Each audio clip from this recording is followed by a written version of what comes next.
Vale, vamos a comenzar.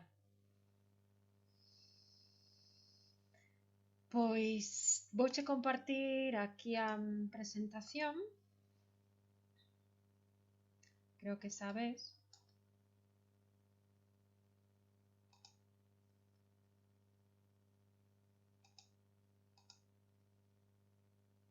Perfecto. Muy bien. Vale. Y vamos a falar bueno, a ver, empezo aquí atrás de todo. A persoa que vamos a coñecer hoxe é Anna Atkins, que é precursora da fotografía científica. É unha muller moi interesante, tamén a súa historia, a historia do seu traballo e sobre todo me pareceu interesante bueno, pues facer un webinar sobre Ana por esta cuestión tamén de a invisibilización das mulleres en xeral do mundo da fotografía, pero sobre todo das mulleres no mundo da ciencia, non? E como Anna Atkins de alguna forma compasina esas dúas partes onde as mulleres son invisibilizadas que tanto na ciencia e na historia, pero tamén na parte máis técnica, desenvolvemento máis técnico e científico da fotografía, pois me pareceu genial. Ademais, sobre todo considerando que agora é considerada, bueno, pois a primeira persoa que fixo un libro con fotografías, non? Que editou e publicou un libro sobre fotografías. Entón, bueno, temos a que naceu como Anna Children no ano 1799. Isto nos dá unha idea de que unha muller bueno, pues que naceu a principios realmente do século XIX e viviu hasta no 1871, que é, bueno, pues casi chegando ao final dese mesmo século XIX. Por tanto, tamén viviu pues, ese desenvolvemento da fotografía, non? Esa época industrial, desde anos 20, 30, donde nace, bueno, isto de nacer sempre digo que é moi relativo, pero donde de alguna forma se colisionan os diferentes coñecementos e saberes que conforman o que a fotografía tal e como entendemos ese en día e de alguna forma se empeza a utilizar. Falamos de que ela é unha precursora porque realmente ela vai a facer imaxes sen cámara, pero sí que vai a utilizar unha das primeiras técnicas que se consideran fotográficas, sobre todo porque consiguen gravar as imaxes, non? Sabemos que realmente a creación de imaxes era algo que se levaba facendo durante séculos, non? Que se podía facer estas cámaras oscuras, onde se podían proxectar as imaxes, incluso pintores os utilizaban para poder calcar de alguna forma, non? Pero realmente o que é gravar esas imaxes en formato papel ou en calquer formato é algo moito máis recente, non? E vamos a ver un pouco como desenvolve.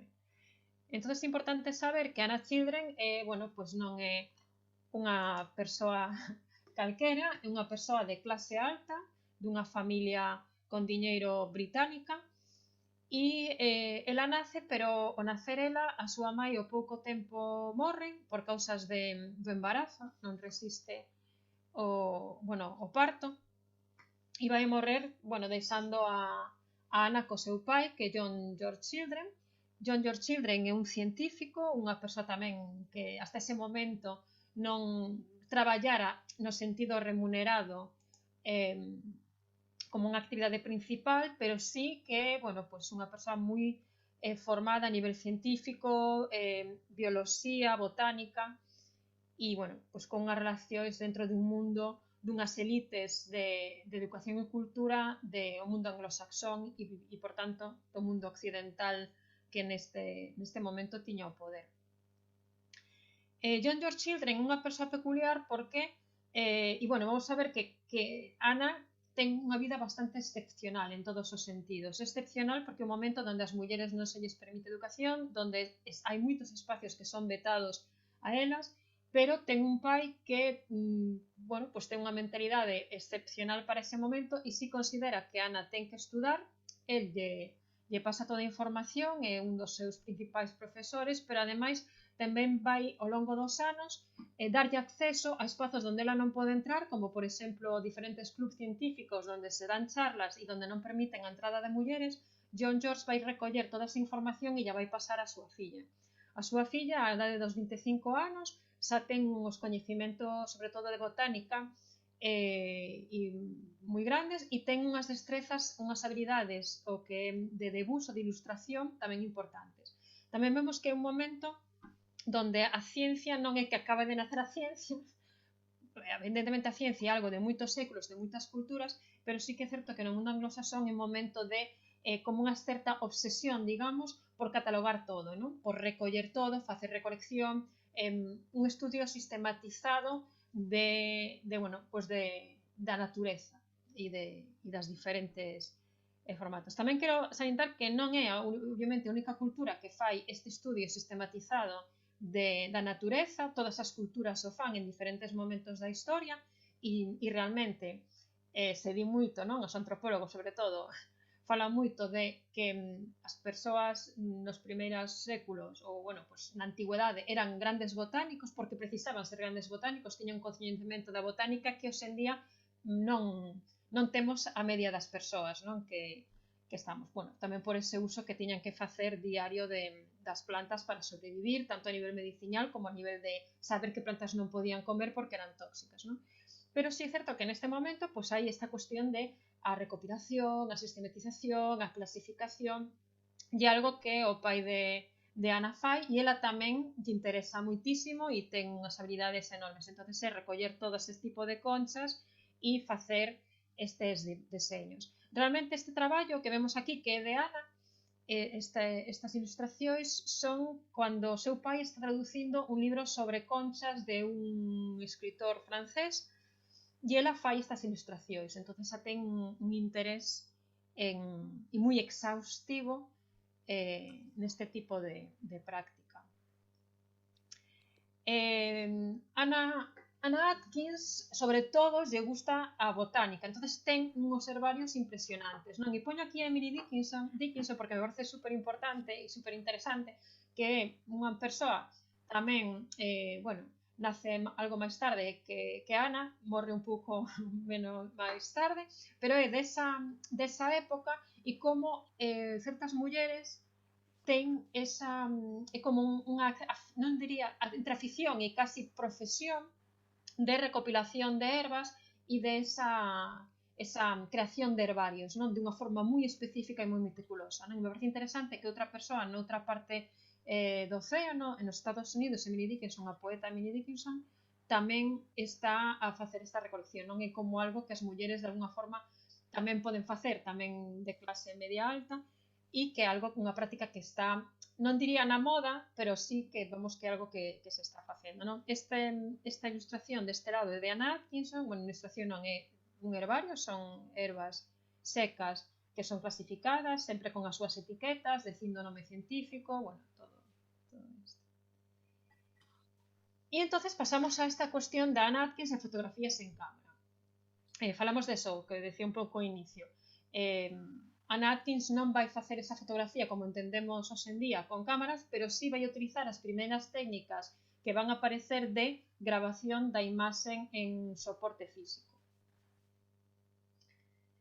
Unha desas primeiras tentativas a fai Henry Fox Talbot co fotograma, que, bueno, pues esta imaxen que temos aquí, que realmente que é coller un papel e crear a través de un proceso químico unhas emulsións que se van a aplicar ao papel e este papel vai ser altamente sensible á luz, de unha forma que no momento que é exposto á luz vai a ter unha reacción e se vai a gravar a imaxen que se coloque por encima dese papel. Básicamente, isto tamén se pode decir que son grabados en imaxen con unha herba, un tipo de herba colocada por encima do papel, exposta á luz, e o que resulta desa exposición pois é esta silueta de imaxen. O que, bueno, pois a primeiras tentativas que houve. John Herschel, uns anos máis tarde, perfecciona esta técnica con a cianotipia, ¿no? O que se chamaría cianotipia, que sería o que vai utilizar Anna Atkins nas súas publicacións. E vemos que ten este cor que incluso se sigue utilizando ese día, é moito máis sensible e ademais permite tamén unha maior definición nos grabados e tamén resiste ao tempo. De feito, moitos dos grabados de Anna Atkins continúan a estar en bastantes boas condicións hoxe en día. Tamén me gusta esta imaxe de John Herschel porque é unha imaxe feita por Julia Margaret Cameron, que é outra das fotógrafas, bueno, pois unha muller tamén moi interesante e que tamén se estudia incluso na fotografía, na historia da fotografía, tanto para homens como para mulleres. É alguén que é ineludible de estudar porque é unha das primeiras mulleres tamén e das primeiras persoas que utilizan bueno, que fan producción fotográfica, non? Entón tamén parece interesante que John Herschel fora fotografiado tamén por unha muller fotógrafa daquela época. Tamén porque toda esta xente son un círculo, unhas elites intelectuais e culturais e económicas, evidentemente, que se relacionan entre si. Toda esta xente se coñece. Realmente Anna Atkins chega toda esta información sobre estes procesos, novos procesos fotográficos de grabación a través de seu pai que ten contacto con todos estes científicos. Toda esta xente son científicas, historiadores e, bueno, están desenvolvendo a parte destas novas tecnologías. Tamén me gusta decir bastante que neste século XIX, este momento de industriación, dese desenvolvemento industrial, capitalismo feroz tamén, non? Pero sí realmente é un momento que a nivel da fotografía se unen, ¿no? Como que se unen diferentes factores que fan que sexa posible este desenvolvemento tecnolóxico e científico con bastante rapidez, non? Que hai un investimento en este tipo de investigacións aparecen e hai diñeiro suficiente para movelo e para que se poda aplicar. Anna Atkins coñece isto e enseguida se pon manos á obra. Dice, esta é miña porque agora sí podo facer todo este tipo de traballo dunha forma meticulosa e bueno, empeza a facer pois diferentes obras. Empeza basicamente a facer cianotipios e todo, non? Un dos primeiros libros, que é o libro que se considera que é o primeiro libro científico ilustrado con fotografías, en este caso con cianotipios, realmente é un libro como daquela época que vai saindo por volumes, é dicir, non aparece o libro inteiro, senón que Ana, ao longo de 10 anos, vai producindo estas cianotipas de diferentes tipos de algas que vai recollendo, vai secando, vai facendo cianotipas e vai entregando en volumes, non? Hasta que consigue completar os libros. Hai por volta de 12 exemplares destes libros, porque son os que ela pode reproducir, porque sí que é certo que a cianotipa non permite unha reproducción masiva de copias, senón que cada cianotipia é única. Entón, ela o que fai é facer pois, como 12 ou máis cianotipas de cada alga, con todo o que implica de traballo. Realmente son unha beleza, non? Estas impresións están entre a arte e a ciencia, non? Que creo que tamén é moi interesante, non? De a beleza que ten, tamén o meticuloso que se ve, esa bueno, pues esa detalle que lle interesa a Anna retratar, pero tamén ten esa beleza, esa cor, non? Esas formas, non? E esa forma de dispoñer as algas que tamén lle dan unha certa, bueno, unha grande beleza. Ela vai a publicar máis libros, vai continuar traballando, realmente ela chega a ser Anna Atkins porque tamén se casa con bueno, pois con o que vai a ser, o que foi o seu marido, que tamén excepcionalmente, porque podería ser moitas mulleres que ao mellor cando son máis novas poden estudiar ou se lles permite ou se lles facilita poder acceder e dedicarse a este tipo de cousas, cando casan, pois isto pode terminar, non? E se dedican a ter fillos e toda esta cuestión. No caso de Anne, non vai ser así, sino que o seu marido, que é un comerciante, tamén promove, non? Que ela poda.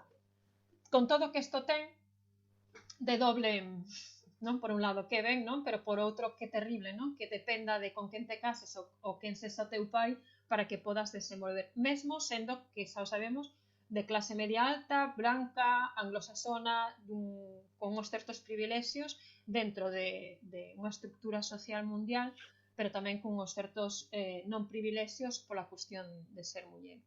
Ela vai despois facer tamén outro libro sobre fentos, británicos estranxeiros e tamén outro tipo de herbarios. Todas isto sempre son pois herbas secas e fai cianotipios. E vai a traballar bastante tamén con Anne Dixon, que vai ser outra persoa que moi relacionada tamén ca súa familia, son amigas desde crianzas, o pai de Anne tamén vai a facilitarlle e a darlle clases a Anne Dixon, que tamén é botánica e tamén fai cianotipias. Entonces chegan as dúas a facer traballo conxuntamente.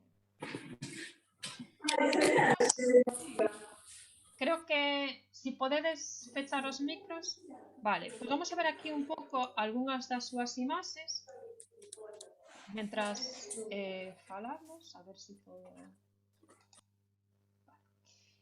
Creo que se van a ir vendo agora. Creo que algunha xente sí que pode escutar, a outra non, pero sí que podes abrir os micros en calquera momento se queredes, que fostes chegando diferente xente e comentar. Vamos a ver agora isto, unha serie de imaxes da serie das algas, dos fentos, de diferentes traballos que fixo, non? E ver tamén esa o que vos decía, non? Esa mistura de arte, ciencia, de encontrar o detalle, pero ao mesmo tempo esta, non sei, esta estética, non? E plasticidade que ten a cianotipia, esa cor, non? Estamos grabando, tamén vos aviso para os que acabedes, que entrades hai pouco, que estamos grabando e que vai ser despois colgada este webinar no canal de YouTube. Mientras vemos esto, vou a ver se non... Sí, creo que estamos, vamos todos, non? Sí, tamén quería decir un pouco que como se fai, como se... en que consiste, non, a cianotipia, realmente.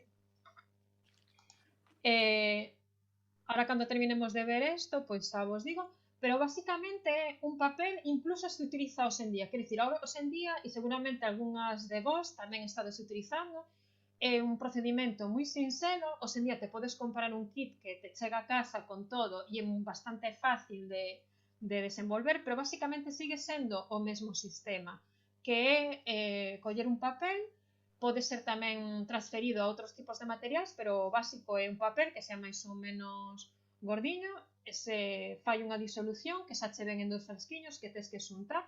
Esa dilución a tes que, bueno, pues ya tes que aplicar o papel, poden ser unha ou varias capas, e isto fai que este papel vai a ser altamente fotosensible, o sea, sensible á luz. Creo que máis ou menos isto terminamos. Aquí. Vou deixar de compartir un momento, vale, para que me vexades mellor. E así vos digo. Vale, como funciona? Pois podedes facelo en casa perfectamente. Xa vos digo que hai kits, pero é algo tan básico como un destes especies de, bueno, como marcos, non? Para destos que hai en Ikea tamén valen, pero preferiblemente que teña un papel. E o que falle, vou no desmontar con estes clips. Basicamente o que é un espello, o sea, un espello, un vidro, un papel. Este papel é onde se vai aplicar a emulsión, que normalmente no kit vos ven 2 frascos, o A e o B, é moi fácil para que non nos perdamos con instruccións. E é citrato verde, ferro e amonía nun, é disolto en altas disolucións, por tanto non é excesivamente tóxicos. Todas estas cousas teñen unha parte que, bueno, que hai que ter cuidado. E outra parte é prusiato e potasio ferricianuro. Isto de cianuro dá moito medo, pero non vos preocupedes que non son unhas doses altas que podan ser. Isto se xunta e se aplica con un pincel sobre a superficie, bueno, sobre este papel, ¿no?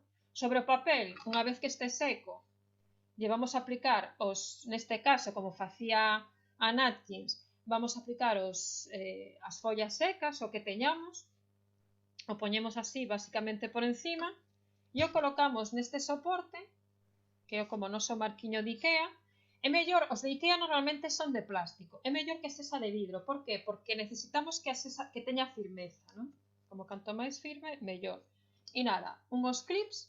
Todo isto sí que é certo, esta parte de emulsionar o papel o vamos a facer en interiores e con luz artificial, porque a luz artificial non afecta tanto ao material, bueno, pois o líquido fotosensible. Pero despois o sacamos ao sol, tal e como está xa temos composto, o sacamos ao sol, o poñemos ao sol e poden por volta de 10-15 minutos, depende como se sería e depende a cantidade de emulsión que lle teña desposto, xa vai empezar a cambiar de cor.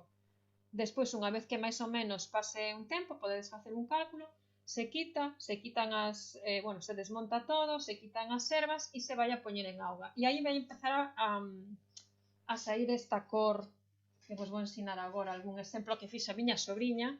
Empeza, que o que acontece que queda, pois a parte que foi exposta ao sol en azul, este azul tan bonito, e o que estuvo tapando a luz vai quedar como en sombra plana branca. Este é, basicamente, o sistema que utilizaba Anne, e dunha forma evidentemente moi meticulosa, tiña moi estudiado que papel era o mellor, canto tempo era o mellor, canta emulsión tiña que poñer, e canto máis emulsión e máis tempo lle des, pois vai a quedar mellor. Ahora se utiliza de moitísimas formas, é dicir, antes ela utilizaba simplemente con ervas e algas, pero hoxe en día incluso se fan negativos ou se fan con polímeros, se pode facer un negativo no ordenador e o imprimes nun plástico, con polímero un plástico, e tamén se poden facer a mesma actividade. Vale. Cando teñades algunha cousa que decirvos, adiante, Esto. Vale, entonces, seguimos. Que acontece? Bueno, pois é unha persoa que con estas publicacións ten un certo renome, ademais ela o que fai é autopublicar este libro, é dicir, a través dos fascículos, ela non ten un editorial que lle vai a publicar todo o traballo que está facendo, pero ela vai facer autopublicación. Tamén é interesante a capacidade que ten e os medios, evidentemente, recursos económicos que ten para poder facer isto, pero a divulgación, o que se chama divulgación científica, é algo que está moi na mente dela, non? No seu traballo, non un traballo interno, persoal, que é algo habitual e no traballo que facían, especialmente moitas mulleres, tamén pola educación e o tipo de ámbito onde se podían mover, pero ten moi claro que lo que quere que todo este coñecemento, este traballo, se xa divulgado científicamente. Pero, cando ela morre, no ano 1871, a partir de aí, hai un crecente esquecemento, é dicir, chega a non saberse máis quen era esta muller nin o que facía, por iso aparece aquí totalmente en oscuro.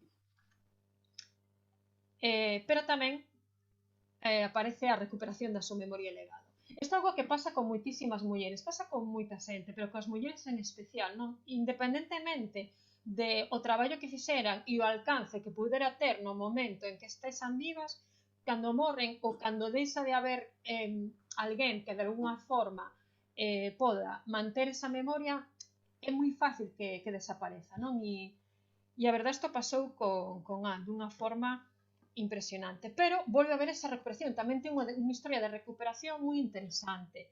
De feito, no 1864, no 1913, máis ben no 1840, sí, William Lang Jr. é unha das persoas que se empezan a interesar tamén polo traballo de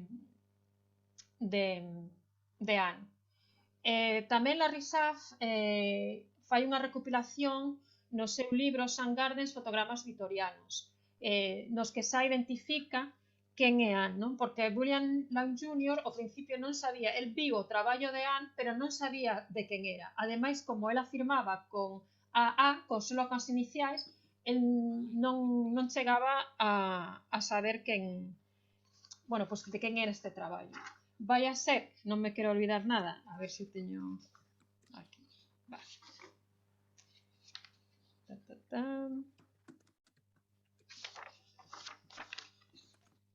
Que non se me queda nada, que isto é super importante.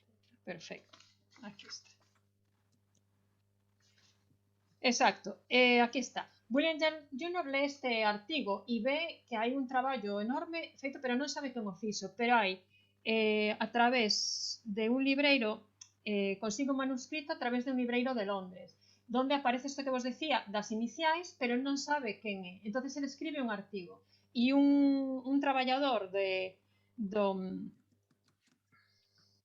do Museo de Historia Natural dice, aquí temos outro libro como ese e sabemos quen é quen publicou ese libro, quen foi ese libro, e foi unha muller, foi Anne Atkins, non? Entonces é cando empeza a recuperarse non só o traballo que ela fixo, que é algo que chama atención pola gran cualidade, pero tamén quen era esa persoa e se lle pon nome ao traballo que ela fai. Despois temos, xa no ano 2004, a exposición Flores do Océano, impresiones da natureza da era victoriana, donde nos centros de Yale e Nova York xa empezan a expoñerse os diferentes impresións de cianotipias que fixeran aquí, xa poñéndolle nome e dicindo quen era. Toda unha carreira xa agora de exposición e divulgación do seu traballo. No 2010, 2011, a exposición no MoMA Fotografías para mulleres, unha historia da fotografía moderna, tamén inclúe o traballo de Anne Atkins como unha das precursoras. E vai ser o conservador Joshua Chan que organiza, conmemorando o 175 aniversario da publicación de British Algae, pois, bueno, pois unhas exposicións, varias exposicións organizadas tamén na Biblioteca Municipal de Nova York. Isto é importante porque toda esta xente que ademais vemos que son homes promoven, volven a sacar a luz esta cuestión de quen era Anne Atkins e a importancia dese libro primeiro que publicou, non? Donde se utiliza a fotografía dunha forma científica. Creo que alguén, non sei se quere decir algo, vou mirar aquí. Vale, despois vou a responder as preguntas que teño aquí. Tamén é interesante e me parece, bueno, e poño estos libros aquí porque realmente se sigue divulgando e ahora, se buscades cianotipia, vai aparecer o nome de Anne Atkins no 90% ou 99% dos casos, o que creo que é un valor, e falo de Google, que é o noso principal medio. Pero tamén hai como varios libros que se foron desenvolvendo e que se foron realizando e que son moi interesantes tamén sobre a vida dela en diferentes aspectos. Un que me parece moi interesante é o de Lidia Olivia, la fotógrafa invisible, porque narra moi detalladamente toda esta historia que os estivemos vendo, non? Eu son unha máis, non? E me nutro de todo este traballo, de toda esta xente que de alguna forma foi sacando as diferentes piezas e poñendo as xuntas, ademais de diferentes perspectivas. Tamén temos este libro que me parece moi bonito, desde outra perspectiva, é un tipo, bueno, pues unhas ilustracións tipo cómic, que é sobre a vida e a relación sobre todo de Anne Atkins co seu pai e ese amor, non? Tan, por un lado, afecto e tamén afecto intelectual, é dicir, como se transmite ese amor dos dous polas plantas e tamén esa relación que ten, non? E está todo en esta cor. Temos impresións de cianotipos de Liza Shee e tamén a primeira muller fotógrafa, que agora cada vez se denomina máis así, de Daniel Ankel e Denise Ankel. E, pois, bueno, pois o que fago eu tamén, non? Quero dicir que a divulgación e a transmisión de toda esta información e que se siga coñecendo o seu traballo e as dimensións que tuvo a diferentes niveis, tanto por ser muller como por ser científica, como por utilizar técnicas e, sobre todo, a aplicación desas técnicas, non? Porque realmente, sí, é certo que foron esas outras persoas que desenvolveron a técnica, pero a aplicación, ela enseguida entendeu en que podía servirlle, utilizou algo que ela xa estaba facendo e lle deu un uso que bueno, que é moi interesante. E, bueno, eu vou terminando aquí, dicindo que, bueno, pois que quen son, que non o dixen ao principio, algunhas xa me coñecedes, pero teño o proxecto Fotoeduca, que é de educación feminista a través da fotografía. Aquí está a página web e o email para o que necesitedes, pero sobre todo a min o que máis me interesa pois esta cuestión da divulgación e para eso fago estes webinars, para aprender por un lado, para min é un placer, é como unha excusa, non? Para poder coñecer máis sobre diferentes mulleres que eu non estudiei na carreira nin en ningún espacio de estudio, pero que ahora cada vez máis están colocadas, bueno, que están cada vez ocupando máis espacio e espacios prominentes tamén dentro da historia da fotografía. Vou mirar, se queredes abrir micro e falar, señal, eu vou ler algunhas das cousas que hai aquí. Sí, unha vez se retira do sol, a cianotipe se mete en auga. Auga como a forma de alguna forma, terminar de revelar e de asentar. E se non recordo mal, eu non son experta en cianotipia, pero se non recordo mal, lle podes dar como máis azul poñéndolle agua de agua oxigenada, alcohol, unha desta agua oxigenada, creo que é.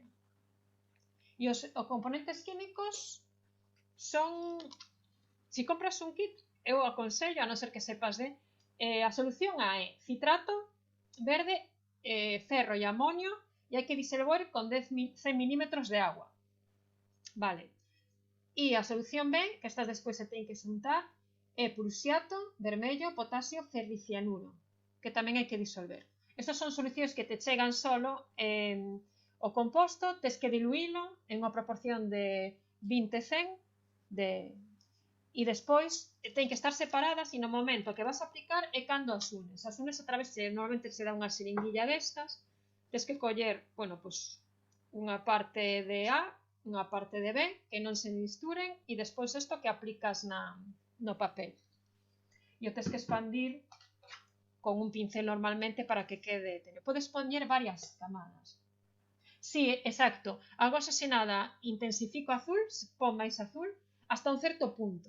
Pero tamén podes facer como varias capas, porque as varias capas tamén van a dar máis sensibilidade e tamén van a intensificar o azul.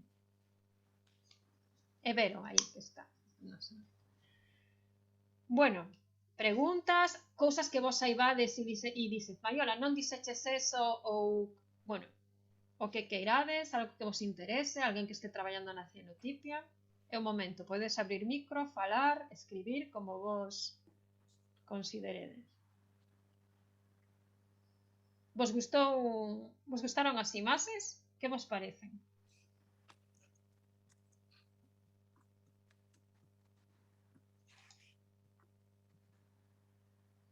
Veña, me vou animar eu. Bien. Son Vero.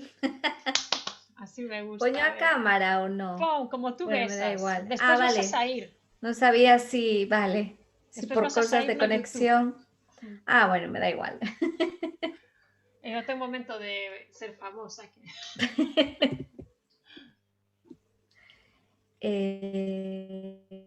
Bueno, eu que provei poucas veces, pero sí que algunha vez provei a facer con plantas, e tamén o fixen como explicaches con fotografías. E a verdade é que o sea, é fácil o procedimento, pero sí que é certo que para chegar a esa precisión que se ve nas súas imaxes non é tan fácil, eu non o conseguín. Quero dicir que se ven moitos fiños, os filamentos, como toda esa finura que ela consigue. A min o que me demostra é que tivo que facer moito ensaio e error. E o que dicías ti, o papel, porque ao final o papel parece unha tontería, pero non é, porque son fibras. E cada papel pois reacciona de maneira diferente, non? A luz, aos químicos, entón está claro que a nivel de técnica ela a tiña moi controlada, porque eu que non teño nin idea, que provei moi poucas veces, sí que se ve a silueta, non? Da folla que utilizas ou da flor, pero non para nada esa precisión de... Non, para nada. Por eso para min, desde a miña inexpertuz, ou como se diga, sí que o podo ver, non? Que ten ese gran valor. E o das fotos se fai, un pouco por ampliar, pois se pode facer con acetato. É dicir, como o acetato son, por se alguén non sabe, como os típicos plásticos de plastificar, cando vas, exacto, cando vas a plastificar algo que fotocopiaches, pois así, fotocopias o negativo e entonces eso é o que posa o sol e entonces se fixa, exacto, se fixa a imaxe, non? É como se emprega para poder utilizalo con algunha fotografía que teñas feita ou así. Y nada más a min ese azul me ten enganchadísima, me encanta, me maravilla, foi como un descubrimento do azul, en concreto incluso. Que é un azul precioso.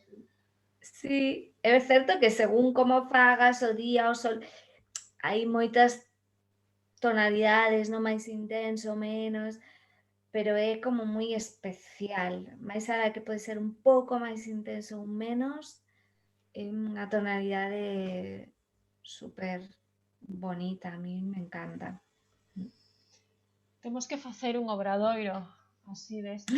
Sí, Verdad? Podemos ir aí ás Conchiñas, nos que somos da Coruña, ir a recoller. Claro, ela tamén utilizaba plantas secas, que eu creo que axuda moito porque están como sí. xa moi aplanadas, pero evidentemente, o sea que... E o tipo de papel, este por exemplo é super poroso, entonces ten a seu rollo, isto fixo a miña sobriña, ten o seu rollo porque... E despois como apliques, que hai zonas que ten máis, que ten menos, que... Pero isto é moi poroso, entonces é moito máis irregular, o dela é como moi... todo moi certiño, claro, o seu obxectivo, non? De facer era... bueno, e o que máis lle gustaba era ese detalle que quería que tuveran esas ilustracións, entonces tamén é normal que tamén quisera ir por aí, non era científica nese sentido aí de que estar todo, De organizar, claro, sí, o o mesmo tipo de coñecemento. azul. Claro, ahora que dis o de que se sean flores secas tamén axuda a que unha flor ou unha planta que está verde, que a min eso sí que tamén me fixei cando fixen, desprende, non? A súa Se propia espachurra, sí. savia e entonces sí, e entonces te queda a veces como un pouco como si estivera manchada. Sí. Entón é Que certo tamén que ten o seu si o rollo, fas non? seca, sí, todo a todo lle podemos Todo atopar aporta. pero non o pensara, non o sabía, do que utilizaba plantas secas, pero Sí, ten era así. sentido para ter o detalle e para que non te saia esa auga propia da planta. Tamén por si alguén vive na Coruña ou así, eu atopei os químicos en pó na droguería esta de toda a vida. Villar. Sí, Eso, Villar. iba a decir Vidal, pero eso é en Cataluña. Villar. Villar. Aí o atopades, por si alguén lle interesa. Sí, que ademais tiñan aí o fotógrafo Villar, que tiñan hasta fai pouco tiñan libros, que eu teño un dele. Había un fotógrafo, un da familia era fotógrafo, entonces Mira, vendían libros non de sabía. as fotografías que fixo eu durante... Ahora creo que esa non ten, tiñen os libriños pequeniños que editaron. Algún día falamos tamén diso, pero sí, aí...